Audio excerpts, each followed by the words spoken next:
What's up, everybody? This is Real Talk Junkies, where truth's the addiction. I'm St. Mike. Jordan the J-Man. And Ducky. And we're coming at you live and direct. So fasten your seatbelts, open your ears, because shit's about to get real. You feel me? And here we go. Woo! So, Ducky, man, what made you bring us together today? Like, what was your inspiration? Oh, man. So, I just watched Grammys the other week and come to the conclusion that music is dead. You know, I grew up in the 70s and 80s and all the classics, classic rock, you know. It seems to me that it's how would you say, dang, it's just infinite. That kind of music in the 70s, I'm talking about, you know, bands like Zeppelin and Stones, I guess. Yes. But it just seems to me, the music New like... Kids on the Block.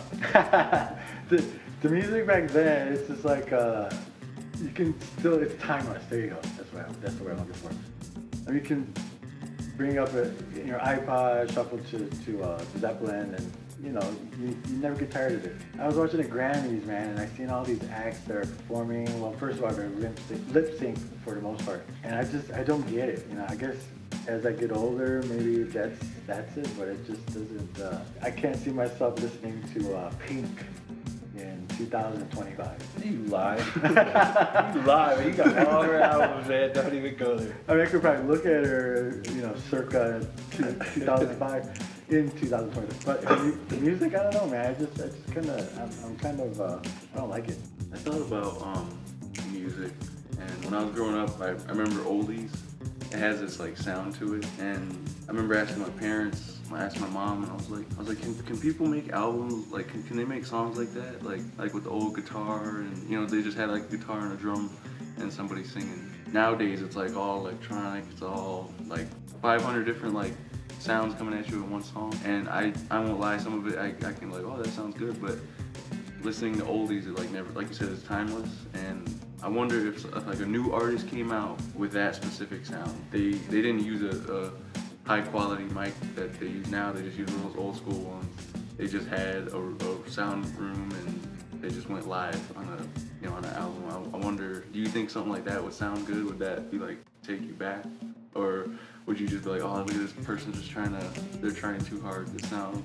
Yeah, you know, technology certainly entered the world of music so much that musicians aren't making money anymore. But to get to your point, I don't know. It just seems to me like there's certain rock bands that record, I guess they call it like garage style, you know, which is cool. I really like that effect, you know, and it's live. It's not really overproduced.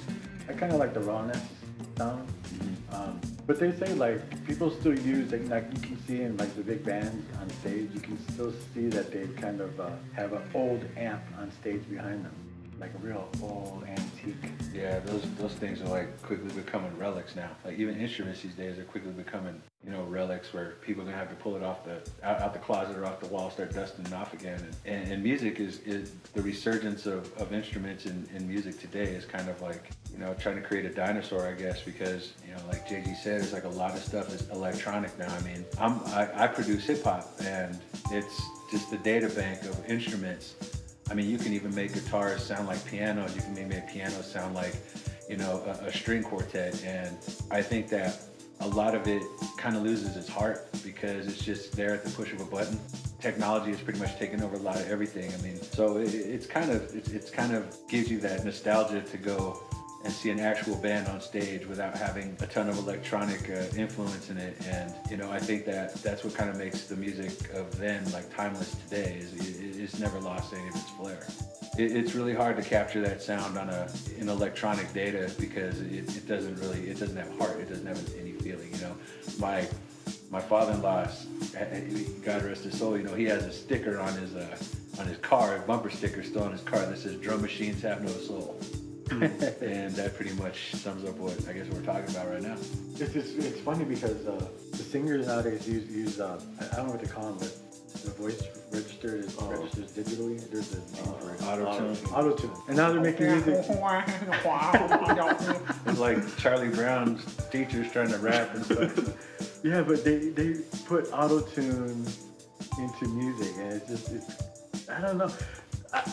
Recently, online somewhere, they had a clip of David Bowie and Freddie Mercury under pressure. So they took out all the music and only put in their voice, and this is like pre-auto-tune. So it was just their voice raw, and the way, you know, they're natural talents. Their voices are amazing. And it was really cool, and it took me back. I'm like, man, that's how music used to be. You know, that's how songs or singers should be today. But they have all this technology behind them, and I look at TV shows like The Voice and what's the other one, American Idol. And how they have coaches and they're saying, well, this is how you should do it and you're not hitting this register. And I think that's all bullshit because people like what they like, you know? I was thinking, like, what if Bonnie Raitt went on American Idol or The Voice and they said, well, you're not really hitting that note. But she's doing, she's a natural talent. It's just like, that's her song, that's her music, that's her emotion, and she sings how she sings. She doesn't need a goddamn technical device. It's silly. But I don't know if you guys could look that up. David Bowie, Freddie Mercury singing Under Pressure, just vocals only. You can just hear, I guess, that emotion. I guess that's what's maybe missing. So that's why when I hear things lip sync, I think those musicians who sing live, you know, that's raw emotion. I think that's what's missing from today's music. I don't know. That's what I feel. I had a question. Go ahead. No. I was just gonna ask. So you said music brought us here today, and I just thought, I think of these questions. The spirits brought us here. They're here with us right now. Is that a drop? I had a question. So for both of you, including myself, if you consider your life as like this pie chart right now, and you had all these things that were important to you, and obviously like family, friends, or, you know, your job or whatever, where would music stand for you? Like how much percentage, in my wife's terms, how much percentage would music be? Go ahead, Sam. Oh my God, man. I would say like a huge chunk of the pie for me, because music captures everything from ethereal emotion to ambience to like for me right now, living in Chicago, being here for 12 years, being from Oakland, California, you know, holla. It's 80s. I was a kid of the 80s was a big chunk of my life, and my musical influence was a lot of stuff from the 80s, and even my playlist on my in my music database is vast as far as 80s music, and I think a big part of my personality came from that, and nostalgia to me, like right now, listening to 80s music, you know, like Joe Jackson's Steppin' Out, or Only the Lonely, or Suddenly Last Summer by the Motels, you know, King of Pain by the Police. I mean, a lot of good songs pretty much take me back to certain parts of the 80s in my life, whether it was late night walks to 7-Eleven or walking to basketball practice from my house to the gym. You know, a lot of those things I think hit us at certain points in our life, and they stick with you. You know, it's kind of like getting a tattoo. You know, it means something and you get it and it sticks with you. I think for me, the music of the 80s was like, it pretty much, you know, everybody makes fun of it now, you know, the hairstyles and all that, but music back then was just like, it was just heart. It had a lot of heart. It had a lot of things came out of it. I mean, there are so many artists you can name that came out of the 80s, and even so many bands that carried from the 60s and the 70s came into the 80s again and still had that kick. And then the 90s was like, gave us, you know, the birth of grunge and all that. But for me, I think a big part of my pie would be music, because it influences a lot of what I do. And as a hip hop musician, that influence, you know, helped bring it up. And I appreciate that. I appreciate music in all kind of genres, except maybe polka. You know, I really never really got into that, but yeah, pretty much. Yeah, music is part of who I am. I mean, I don't know. I like Laguna polka. Well, you know, rap originated from the Choctaw Nation, so. You know, that's cool that you had that idea of a pie chart. Because I think when I look at music and me and my life, I mean, it's embedded.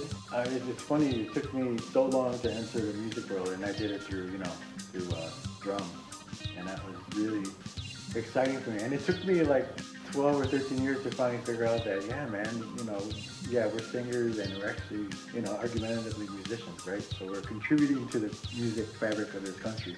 So that's cool, you know, we're doing it like traditionally or semi-traditionally, however you look at it. So now I can say, you know, I'm part of this culture, this music culture. So that's, I really like that. And, but shit, when we would, it's really interesting how I look at music and everything I've listened to. It took me a long time to get to appreciate country music. And it's weird because when I go back to the res and visit, that's country down there in Mississippi. It's all country, and to me, it's still funny that I see Choctaws listening to country and really digging it, you know. So quick question. Yeah. So just one word answer: country then or country now? Country then. Word. Yeah. It's like everything is back then. Even like R&B. When you think of R&B back then, I think of Motown. You know, Motown show. Today, it's like not even close, man. I don't like any of that shit coming out. Well, Blowtown. But I grew up, music was always something, because my dad, he had a vinyl collection. I don't think he looked at himself as a collector, but he had a lot of music that, one of them was Johnny Cash. Hey, yeah. Yeah. He liked Johnny Cash, he liked Chris Christopherson, and then Joe Cocker was one of the people to listen to, but really big in our family, my siblings and my dad was Elvis Presley. And it was kind of cool when Elvis was alive on our trips down to Mississippi, either going to Mississippi, most of the time coming back from Mississippi to Chicago, we had to pass through Memphis. And so we'd actually visit Graceland when Elvis was alive. Oh, so, dang, so somewhere behind that gate. Yeah, you know, the gates with the famous Graceland gates. People would stand there, so we would park the car and stand there with them and hoping to see him drive out or something. So I had this really cool memory. He comes out like, oh shit. You would say that. How do you say that? Indian. Damn Choctaws are out there again. Oh man, this pretty playing all good. So hey, so I gotta say, man, to our listeners out there, that I feel privileged to actually sit in a room with a man, Duck over here. Duck actually saw Elvis in concert when you were like, what? Like, how old were you? I think it was 73. I was 5 years old. 73 years. You're old. Yeah, you're older than I am. He's my elder.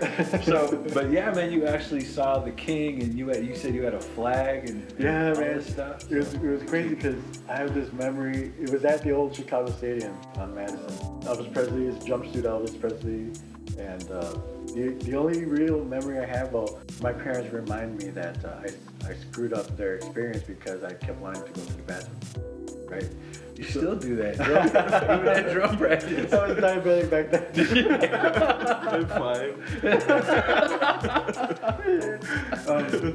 But I remember Elvis bending over to kiss one of the Sweet Inspirations, right, one of the backup singers. That's the only memory I really have from that concert. But the other one is, yeah, when we went back to the car, my dad got us in the car.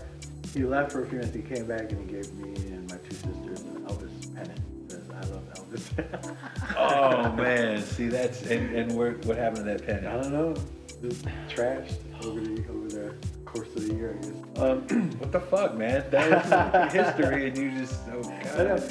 So he probably has. He doesn't want to tell us. Yeah, he's got a shrine. He's got a shrine around it. He goes and opens his TV cabinet. You know, we all know what's the year that Doug dresses up like Elvis, runs around the house. No, but in retrospect, man, music really, I guess if we look at the pie chart, I guess if we have a background and a foreground, so the background to that pie chart would be 100% music, you know, within my life, because kind of, you know, you evolve, so I still like Elvis to this day. Mm-hmm. I mean, just a couple weeks ago, I made a playlist of Elvis gospel music. Can you believe that? What? I like it. I like the way he sings those songs, and it's just really cool. He packed in the animals 2 by 2, a fox and a camel and a kangaroo. Okay, sorry. That's my contribution to the contribution. No, I'm not. You know, I'm not a Catholic guy. I'm not Christian or anything. But for some, you know, nobody's perfect. My parents were really real big Christians. They still, you know, believe in Christian God, Jesus, Bible, And so back when I was born, it was really, they were really heavy into the church going and all that stuff. So that's why my name is my name. Ducky? Biblical. Oh. Ducky. Yeah, Ducky. He was the 13th disciple. But so those long trips, car trips to Mississippi and sometimes New Mexico, it would be like Elvis, Johnny Cash, and Joe Cocker, and Chris Christopherson, and my sisters found the Beatles 8-track tapes that my dad had, so that's how I got into the Beatles. But anyway, so intermixing all that when we listen to Elvis, you know, because of my parents' church and all that, so we listened to a bulk of gospel music that he came out with, and it just stuck. So I guess, like, you know, you have those memories of your childhood and music, so that's one of my childhood memories is, because when I listen to it, I think of my dad, you know. So it has nothing to do with like a belief system. I just like the way he sings it, and I have that memory about my parents and my dad especially. But I hope I'm not monopolizing, but the whole thing about music, and man, I could just talk forever about it, because it's funny, my first concert It's like we got our conversation about porn, and you just kind of went on forever about that. Well, length versus width, I mean. My first concert was Elvis. My second concert was Kiss, and Judas Priest opened up for Kiss. Oh my God. And this was at the International Amphitheater on South Halsted. I think so. Elvis was 73, and I think when I went to the Kiss concert it was 79. So tell me about your pie chart. My pie chart, music, man. I don't know if I had to. I don't know if it was the good or the bad. Probably bad. From what I understand. I don't know if it was like probably lucky or unlucky to grow up in the 90s. Unlucky. So Damn. So I grew up in the 90s, and my parents, man, they would listen to so different. The music that they would listen to was so different. Because my dad, he used to breakdance back in his day, so he used to listen to like Run DMC, and he knew the music, and he knew all this like funk music and stuff and everything. P-funk. And then my mom, she loved country music, like any kind of country. George Strait, George Jones, people that I'm still figuring out that they're real people today. So, you know, it's I grew up with this crazy, and then powwow music, you know, just being Indian, having all that powwow. That my grandpa, he had tapes of powwow music, and I remember we were in his van, in a powwow van, and we were cruising through the city, and he would be cranking it, man, windows down, and just like cranking it. He didn't give a shit. And I, like today, when I'm playing, I'll get into a good jam, and then I pass some white people, I'll turn it down. Or especially the brothers, man. You pass a car full of brothers, and you bump some power, you're like, yeah. You just turn, you know, get rigid, and until they pass, and you know, I don't give a shit. Okay, you know, but I ain't nigga, what you listen to? I ain't nigga, fuck motherfucking 57, nigga. Is that the new 50 album?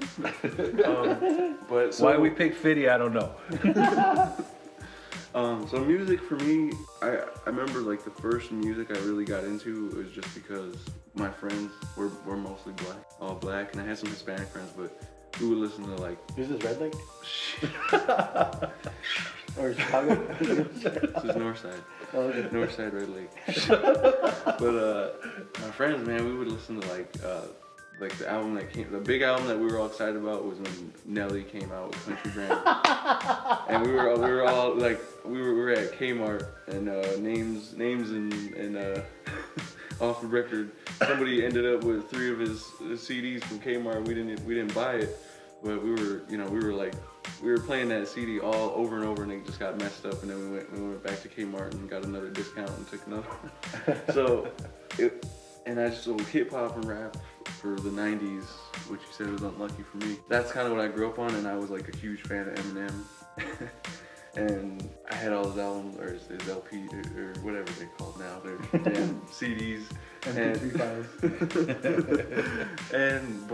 So now, like you said, music sucks. Like coming into this decade, it just sucks. And I remember like hearing the radio, and everybody just raps about money, or they rapped about, you know, hoes, and it just wasn't appealing to me anymore. It wasn't, you know, so I started going backwards in my mind. I started going back, and I remember the fondest memory I have is the Rolling Stones. Just for some reason, like I remember my dad singing those songs, and I was just like impressed that he knew the words, and like when the song would come on, and he'd go, "Oh, this is these guys."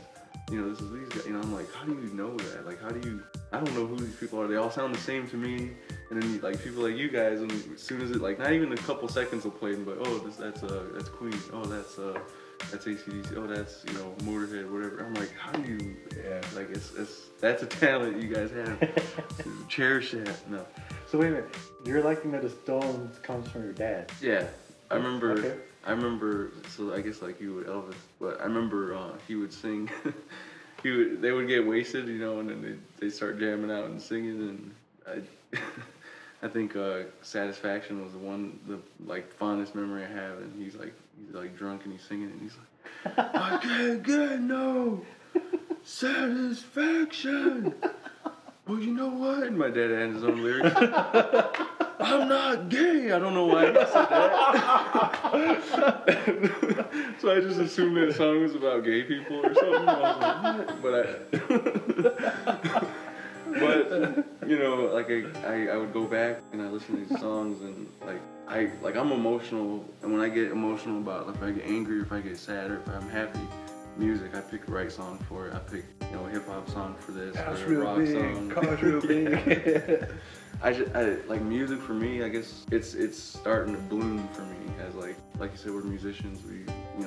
We have our contributions to the musical world, and it's just now starting to blossom, and I'm like, man, there's just so much I gotta learn, so much things I gotta go back in time and pay my tribute, my homage to, you know, all those that came before me.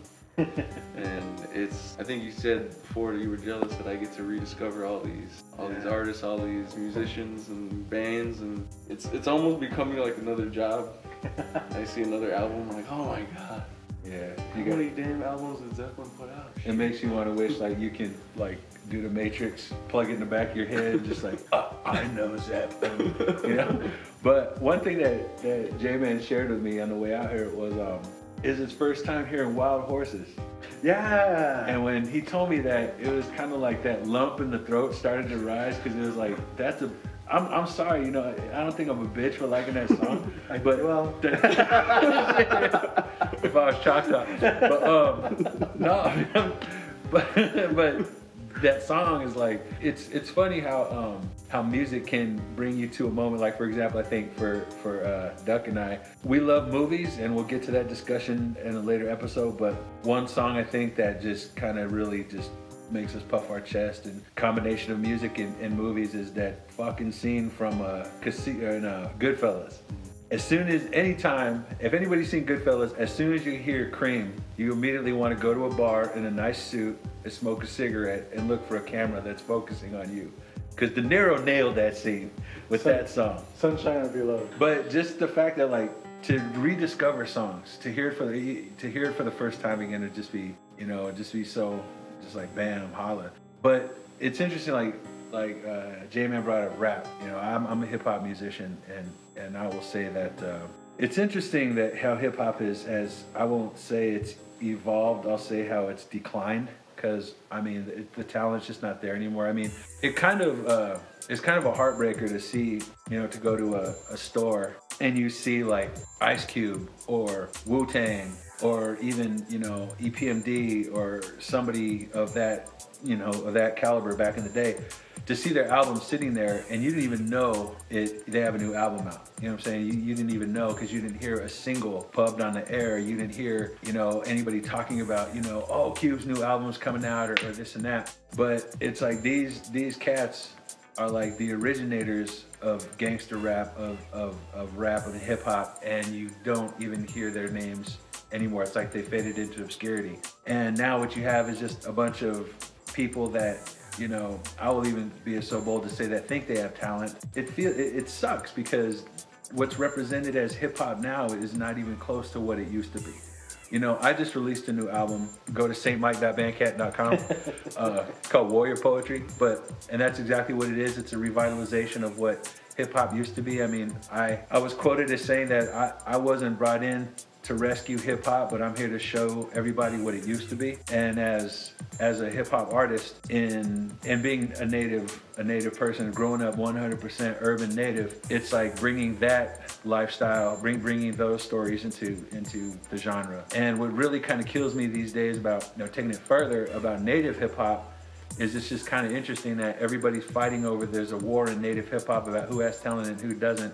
And it's kind of fighting over a genre that, for all intents and purposes, is not even ours. But it's just, music these days is very muddled. Even, you know, Duck, you brought up The Voice, and like, and it kind of makes me look back and say, okay, you guys sold a few million albums. Who gave you the fucking right to be a judge? Who the hell are you to judge? In other words, I would like to see behind them a panel of, you know, Steven Tyler, you know what I'm saying? Garth Brooks and fucking Yanni. All right, let's just throw it out there. Okay, have them out there judging the judges, because I'm sorry, man. Okay, so you sold a few million albums and you're considered a diva or, you know, multi-platinum, what have you. But, you know, honestly think about, do people that really like this music have any taste? You know, what kind of taste do they have? And for me, like my taste range from one of the best collaborations I've heard of crossing genres was when Michael Kamen Orchestra did that show with Metallica. And that right there was just like, you know, okay, cool. And then you get like even Eminem with Elton John, you know, aside from the drama that spurred that, I mean, still, it's like you get two musical talents and bring them together. And yeah, I do think Eminem's a talented lyricist. But hip hop, I'm not really advanced in hip hop. I like some stuff because my brother, he's a DJ, and you know, I listen to him make scratch, you know, all that stuff. He really is opposed to the whole digital age of DJing, but you know, he's entered it somewhat. But what I learned about hip hop from him from afar, you know, we didn't sit in the room and talk about it. But my first real entry into my first purchase of a hip hop CD was Fear of a Black Planet. Oh. Dude, that's like, if there was ever different versions of the Bible in rap, that has to be one of its own. I mean, yeah. So it's funny because before I got into PE, man, I just did not like Flavor Flav, man. I seen him somewhere. He's Chaka. Full blood. He's on the council. He must be from Oklahoma. Anyway, so, you know, it's just his demeanor. I just didn't get it, you know, wear a big clock. But when I started to understand what all that was about, I was like, shit, man, that's kind of cool. I like that, you know, that ideology behind the clock wearing. But when I listened to Chuck D's, or when I read his lyrics, I was like, man, this guy, you know, it's cool. I guess because of the times I was trying to learn about myself and where I fit in and my community and culture and the politics behind the culture. And so I was going to have all these questions and inquiries, and when I read lyrics from Fear of a Black Planet, I was like, wow, man, these guys are cool. And it's because the kids I was working with at the time, that's all I listened to, was PE at the time. Real heavy. So I bought it and I listened to it and I liked it. And to this day, from beginning to end, the only hip hop song I know is Welcome to the Terradome. Elvis was a hero. Yeah. I had another question. What genre does it for you then? Porn soundtrack. Yeah, you're always It's legit, man. I believe it. He has 2 iPods, and the other one's just all porn. It's all porn. What genre of music? Like, what would be the top genre? Like Dave's mad because, you know, the internet's down, he can't watch porn. Like, how are we gonna cheer him up? Ducky's hurting right now. So the thing is that's tough because everything evolves. So if I would say 1970s heavy metal, or you would maybe today, if Black Sabbath came out today, I don't know, would that be considered? It'd be old metal. It'd be Recycled metal. Aluminum. Would it be like progressive metal? You know how they have all these labels? Yeah. So would it even be considered indie? That's tough. Going from the Beatles, from Elvis to Zeppelin, Beatles, U2. I don't know if you got. For me, it's just like I said, I'm going back in time right now. So like I just consider rock one genre, and it would consist of any. To me, rock is any group that has a guitar, a bass, a drum, and a lead singer. I mean, if you throw a piano in there, or if you throw like an orchestra, fine. But that I consider that rock, because you're taking all these talents, you're putting it together, and you're making something good. And if we all just picked up a guitar and drum, we probably wouldn't. I don't know. I like that. I like the idea of like, I think Zeppelin was like the epitome of a band, a rock band. Mm-hmm. And they were all just John Bonham on drums, and G. Page guitar, Plant on vocals, John Paul Jones on bass and shit, and they each knew their capacity and they did it well. That's why I think I like Zeppelin so much. U2, the same thing. It's funny because 4 members. The thing too I like about those 2 bands is that they started with those 4. Zeppelin ended with those 4. U2 started with the 4, and they're currently with the same 4. So I really like that. With all due respect to the Stones, you know, it's unfortunate that they're still out there.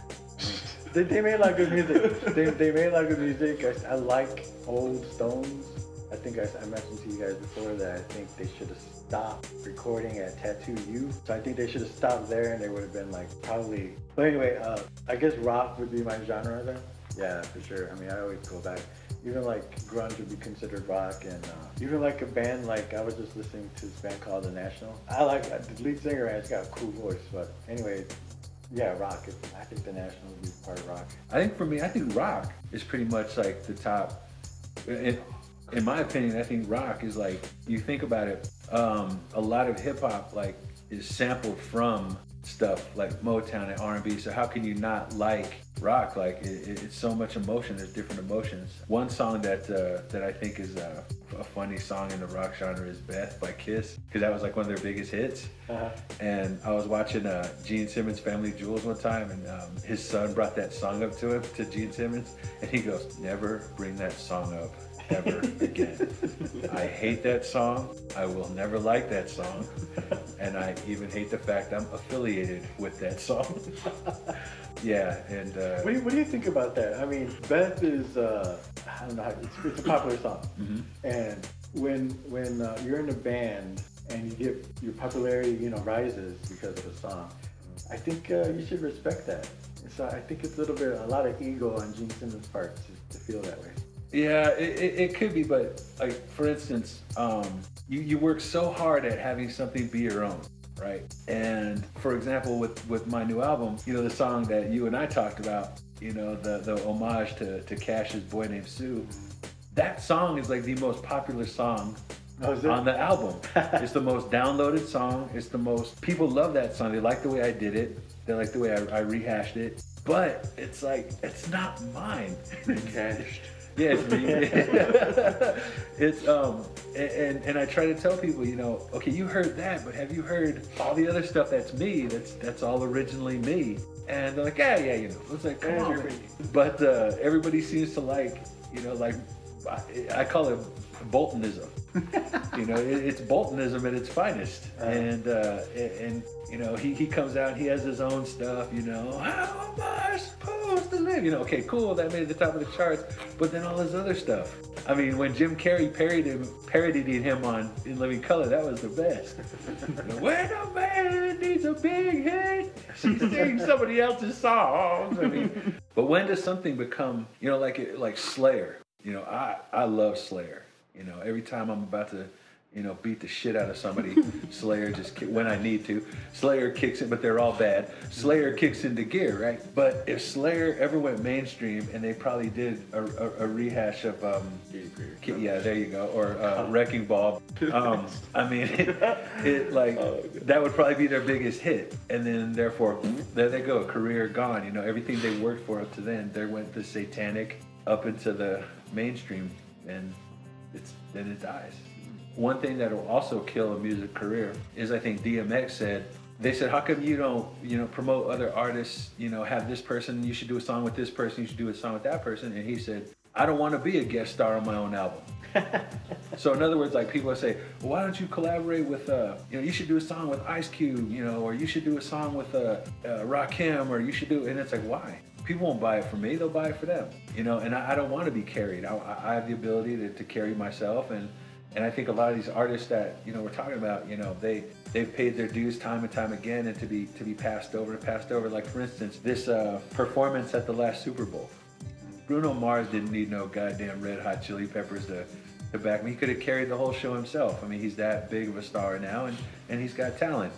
But you have to bring in, it's like, you know, we're going to feature Miley Cyrus and we're going to, you know, dig up the remaining members of Iron Butterfly and have a show. I mean, it's really, do you really need that? Do you really, or does it show that one person that's up in front that they need somebody to help push them forward? You know, it's politics too, like politics, because they have rock. It seems like they're heavy on rock one year, they're heavy on pop music another year.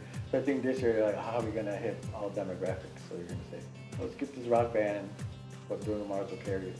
That thing has some political flavor in there. Yeah, like that one Super Bowl we watched, I mean, the whole crowd was all these young folks, you know, 20-somethings, tweens, you know, you got them all on the field and they're all jumping around, blah, blah, blah. And then who was the headliner?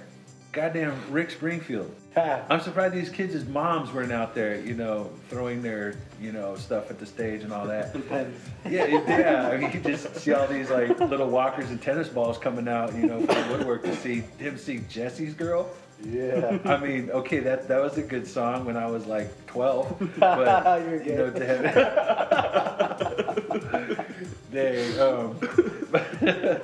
but you know, you had that whole album, man. I bet you even have a VHS copy of Hard to Hold. Right, check this out. Check this out. I was, just because I was in the building, I didn't go. I was at a Rick Springfield concert. Would you go and use the bathroom? No, so it was at the Navy Pier Ballroom. My dad set up, you know, there was this whole thing going on down the pier, and part of it was Rick Springfield concert. So I went back there and checked it out for a couple minutes. I call bullshit on that, dude, because you know damn well that you're like, hey, Dad, I'm going to go use the bathroom. And you just walked in and you heard those, dun, dun, dun, dun, dun, dun. Jesse is a friend, and you know you ran your ass from the bathroom. Probably didn't even finish wiping. Ran with your little Charmin tail flapping in the wind. Still buckling your pants and ready to see some Jesse's Girl. Don't even bullshit me. Not the same subject, but what is the worst concert you attended? Oh my God. Other than my own? I would have to say in San Francisco, I went and saw the Wu-Tang Clan, and it wasn't even them. It was like their little hype men. It wasn't Ghostface, Jizza, Meth. None of them was on stage. It was all their little like hype men guys, and everybody was like boo. You know, they're all throwing shit at and that was it. It was like they pubbed it as, you know, as Wu-Tang. You know, the entire crew's gonna be here. We went and saw it, and it was Bootsy Collins all over the place. I mean, I wanted my money back. Mine was Sheryl Crow. You're gay. I went to the Airy Crowd and checked her out, and we left. I think we got an hour into it, because I thought things would pick up, but man, she doesn't have a stage presence. Her songs are cool, but I was disappointed. We left early. My second worst concert I went to was Beastie Boys. Oh, really? Yeah. Went to the Aragon, checked them out. Fishbone opened. Fishbone was a kick, man, they kicked ass. That's a good band. Fishbone, man. So when Beastie Boys came out, because you know what, I wasn't, like I said, I didn't really get hip hop. So I went to see them, and it was just these guys on stage. Because I was used to seeing concerts like you brought up, 4 members in the band all playing their instruments. You know, they're doing their thing. So when Beastie Boys came out, they came out to a DJ, and they all had mics, and I didn't see the musicianship. And I guess that's what kind of messed it up for me. That's what kind of made them change up, because now, like they their last few albums, their last Pass the Mic and their other stuff, then they started to get more instrumental and add some funk to it. That's when it was really picked up. That's when their stage performances really picked up, was in, because I think that's when they saw that people were saying, oh, there's just 3 white guys on the mic, you know, and one and a DJ. No, man, it's like that's a personification of a rap group, I think, stepping up its game. It started with Paul's Boutique, right? Yeah. So the thing is, so when I seen Public Enemy, I enjoyed it. I mean, I thought that was a cool concert. I guess they had a lot of theatrics going on. Yeah, and Flav, your favorite, Choctaw Nation, Flav, I mean, he hypes it up. you know, yeah, boy, and all that. I mean, he gets into the show, his dancing. I mean, he cares. Another good concert to see, if we're, you know, just real quick on good concerts, because I know it's probably your next question, is Tribe. Not Tribe Called Red. Not Red, yeah. No, Tribe Called Quest. You want to see them? They're coming. Tribe Called Quest? No, Red. I seen it when it was Lightfoot. But I guess my worst concert was Prince, and then Manson was a close second. Get out of here. I seen Prince. you brag about it? Oh yeah, man, this is Purple Rain tour. I just say that because I'm envious. I mean, Yeah, I seen him at Rosemont Horizon when it was still Rosemont Horizon. We had second row seats, man. Crazy. Did you look at his crotch the whole time you were up there? Don't even lie, man. Sheila E. opened, so that was kind of cool. Nice. She was drunk. Back in the day, yeah. So I have a question, just real quick and throw it out there. Taking it back a little bit, without reservation, Native Hip Hop, Lit the Fuse. You saw them perform, right? Mm-hmm. What did you think of it? Well, I gotta tell you, man, I remember thinking it was like a cool idea, you know, for Indians to enter this genre. I didn't really have any kind of critical thought about it, I just thought it was cool. Like I said, all those Indian kids I was working with back then, in the 90s, they all listened to, back then it was gangster rap, right, which I could not ever get into. I like Ice Cube as a solo more than him and what's the group? NWA? NWA. Who are going to be inducted in the Rock and Roll Hall of Fame. So. Which is another, I don't know. Oh, anyway, I get it. So here's, did I answer your question? I thought it was a great idea just to see Indians in that genre, so I liked it. Indians. And plus, what you guys were rapping about, I thought it was cool. And then, you know what? So we have a mutual friend, for you all listening. We have a mutual friend, and this is the first time I seen this guy. He was in the audience, and he was like in the audience, but he was like moving. It's the first time seeing this guy move, and he's waving his arms, and he was like singing word for word when you guys were performing. No, but it was cool because it moved them, and I think it was because you guys were Indians on stage, and I thought, man, that's what I'm talking about right there. Indian. But I thought it was cool, and I thought it was good for, you know, the people, you know, especially young people, so they can, I don't know, I thought you guys gave youth, I guess, if I want to go deep, a chance for them to see, like, what could be, what was possible. That was cool. I really liked it. But I don't know if I want to change gears so quick, but you talked about NWA getting into Rock and Roll Hall of Fame. And going back to what you said, that all, you know, about the samples and how they should give credit and revere rock music. Even though that's out there, even though sampling is out there and it's been talked about forever, people today don't even realize, they think those artists in hip hop created those beats. Yeah. And they don't realize, even though, like I said, everyone knows a lot of hip hop is based on sampling. But people don't give, like when Vanilla Ice is the worst, is probably the pinnacle example. He's the best rapper alive. When he came out with Ice Ice, people didn't realize that was Queen, you know? David Bowie. Dave Bowie. Ah, you fucked up. Got you. No, it was David Bowie and Queen, so it's collaboration. No. But that's what I mean. So when it comes to Rock and Roll Hall of Fame, I don't know, man. Shouldn't there be a hip hop Hall of Fame? It's called Prison. No. But like, who got in there?